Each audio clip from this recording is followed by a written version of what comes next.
Alright, everyone, one last video. It just came to my mind.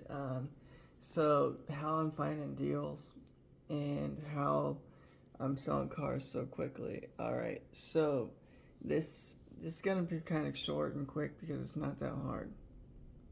I say that like it's not that hard, but some people might seem like it's complicated.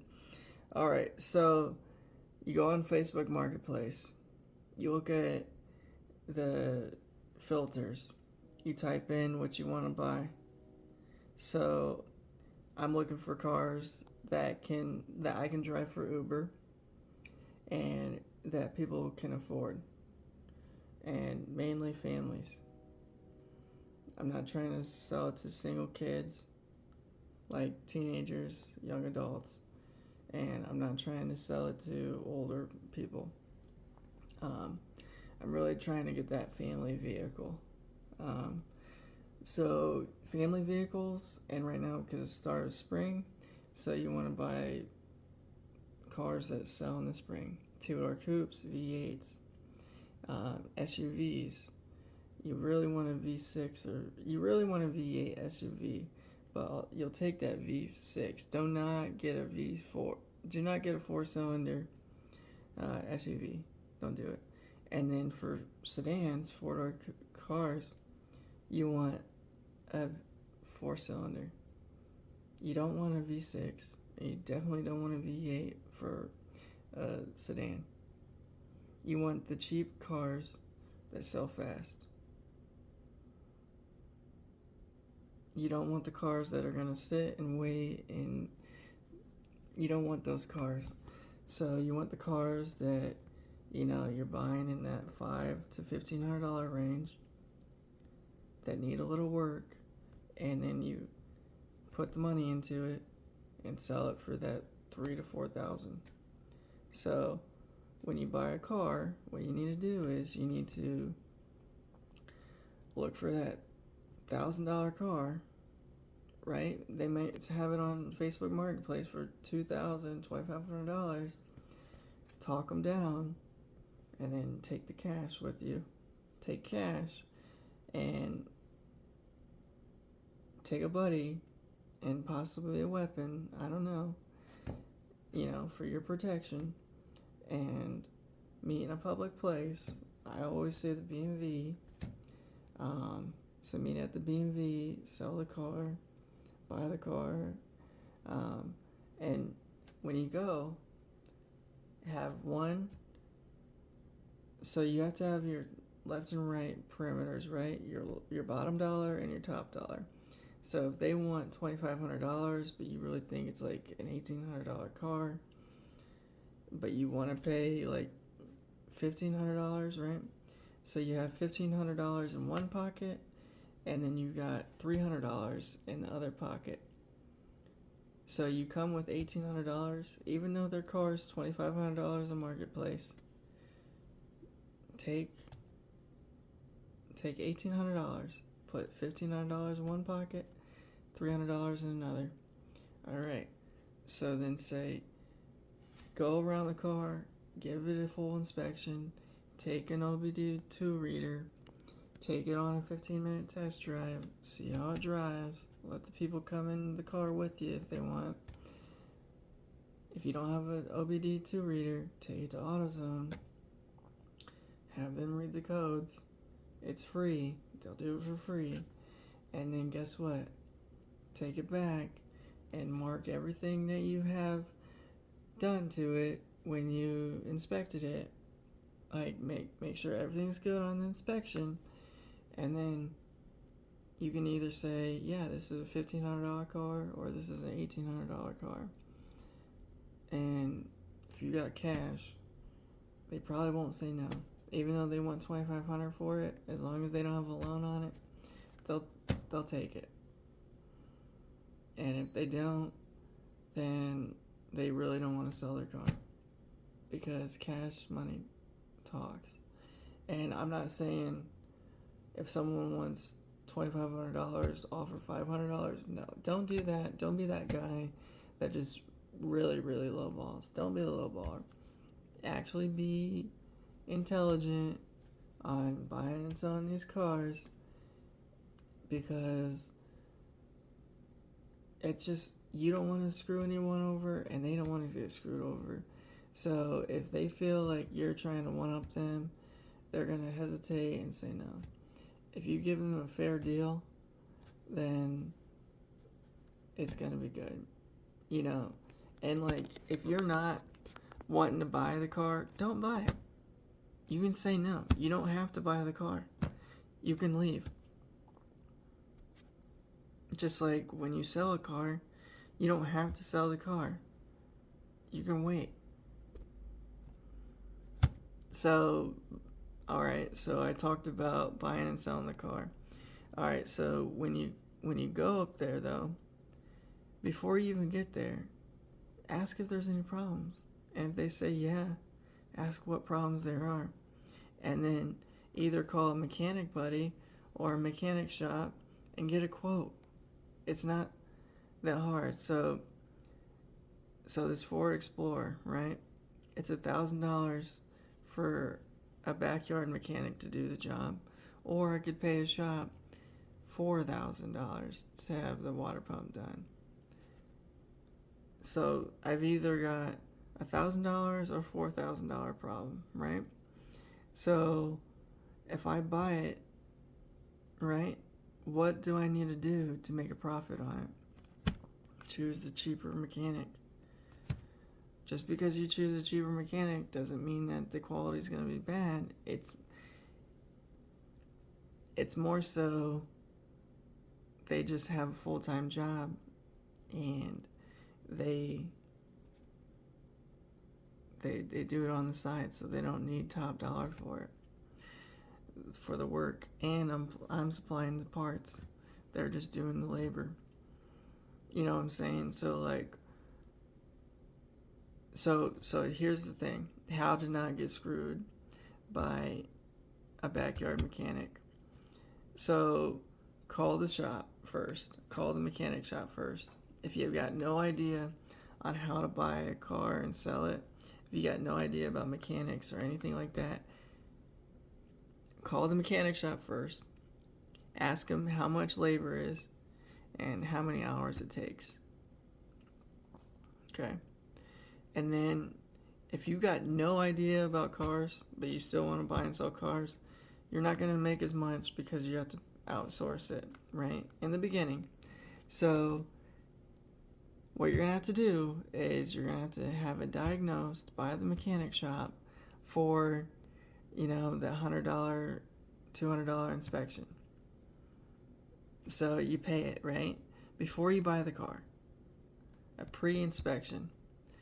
So before you buy the car, so you've already, I told you guys earlier, you've already, alright, so I'm not trying to skip processes.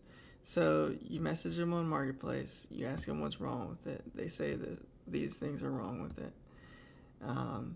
So when they say that, call the shop, get an estimate made on how much the shop will cost for the inspection, and then test drive it, take it to AutoZone, see if there's any codes that they're not telling you about. Test drive for 10-15 minutes, take it on the highway and see if there's any issues like that going on.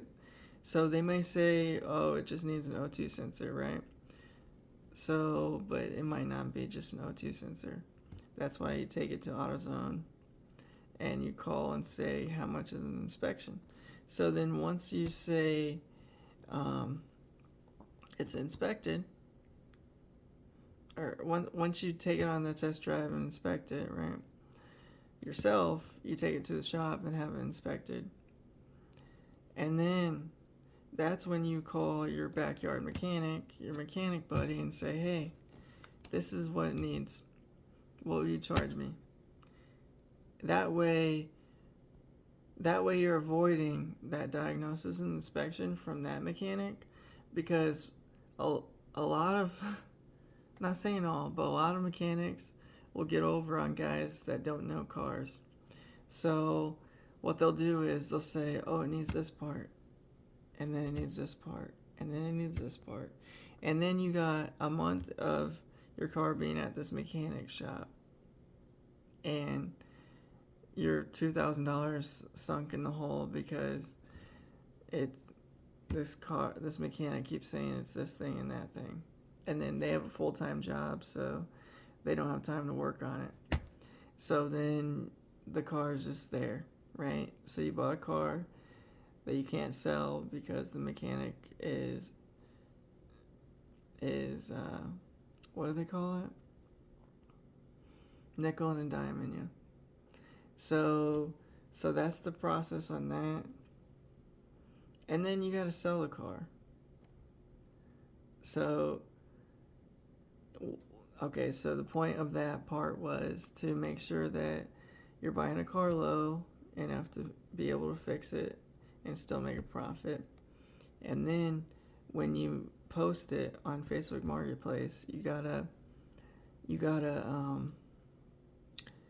go to the buy and sell groups, and when you do the buy and sell groups, actually put it in communities that are active and have members in it. And then don't put it in a car group that's for exotic cars when you just have, a Buick. It's not going to get anything. You probably won't even get approved. Put it in the parameters that it goes in. Don't just put it out there and everything, because it's kind of like this YouTube channel. Not everyone wants to learn about powerlifting. Not everyone wants to learn about buying and selling cars. Not everyone wants to learn about the Army. So if I just share it to everyone, not a lot of people are going to see it. But if I share it to certain groups, everyone in that group's going to see it. You see what I'm saying now? So so Facebook Marketplace will let you take a video of it and like 20 pictures. So take as many pictures as you can and take that minute video, do a walk around and quiet. Don't talk throughout the video. Just do a circle around the car. And when you do circle, make sure you get the odometer and any special features it's got, like the sunroof. If it's got Bluetooth and all that, show the screen of the Bluetooth and all that, all the cool stuff that people like that you may not really care about, but other people do. Do that, and then when you put it in the posts in your description, actually write a good description. When I was in high school, I sucked in high school because I didn't care, right? I was getting, you guys probably wouldn't believe it, but I was getting D's and F's because I didn't care about school. So like, they'll have like problem solving questions. I would write like 2 sentences when it really required, 3 paragraphs. So write 3 paragraphs or a whole page. You know what I'm saying? The more that you put into it, the more you'll get out of it. And so market in the right groups, find groups, join groups, write a good description, take 20 pictures, take a good video, and price it to sell. Don't price it for the high dollar. Everyone wants the most money. I get it. You're like, man, I found this gold. I want to keep the gold or sell it for the most amount I can get. But when you try to do that, you're going to be waiting probably 2 months. And by that time, like, let's say I bought a Camaro in August, right? September, October, 2 months. No one's going to want it in October. So then I've got to wait November, December, January, February, March. I got to wait 5 months to sell that again because I wanted the top dollar for it. You cannot buy a car that you want to drive. You got to buy a car that other people want to drive. So it's like what I learned about when I was looking at houses to to flip and do real estate. You can't buy a house that you want to live in. You got to buy a house that's going to make money. So you can't buy a car that you want to drive. You got to buy a car that's going to make money. So don't buy cars that you want. They're not your toys. Because I wanted to build the Highlander, but then it would have just been a toy and just draining my money. It would have been fun. It would have been a cool project for YouTube, but it wouldn't have made a profit, and I'm not there yet to do projects. Maybe in a year, maybe 6 months actually, but yeah. So let's go over it again. Look on Facebook Marketplace, right? Buy low. Ask the client if there's anything wrong with it. If he says yes, call the mechanic shop. Get a diagnosis. Take it to AutoZone on the test drive. See if there's anything else wrong with it. Call your backyard mechanic. See if they're willing to do it. If they are, buy it. Take the $1,500 in one pocket, $300 in one pocket. Offer what you think it's worth. If they take it, they take it. If they don't, that's cool. You'll move on to the next car. Fix it. And then market it right. Put it in groups that want to buy it. Price it right. Price it to sell. Don't price it too high. Don't price it too low. Because when you price it too low, people think something's wrong with it. Like really wrong with it. Price it just above too low. Like probably like $200 less than everything else. Because you want to move it so you can buy something else and keep going. And then once you sell it, you're good. But also something's going to tie you up is title work. Make sure that you title it in your name, because if you don't title it and you jump titles, that's a felony. So make sure you title it. You need to have it titled. You don't have to register it because you're not driving it, but you do have to title it. And you can do an expedited title for like $30. So you're paying $75 for a title. Don't be one of those guys that title jump. If you're going to do this, you have to be committed. And you have to do everything legally. I'm not going to condone flipping cars illegally, and I'm not going to condone, doing the gray area. You need to title things in your name, and you need to do things correctly, and you need to fix these cars and recondition them. Don't just buy the car with the problems and say you fixed them and you didn't. And make sure that you do everything correctly. Do not just buy a car and be a jerk. And I'm going to cuss, but don't buy a car and be a shitbag. Have a little bit more self-respect for yourself than just trying to make some quick bucks.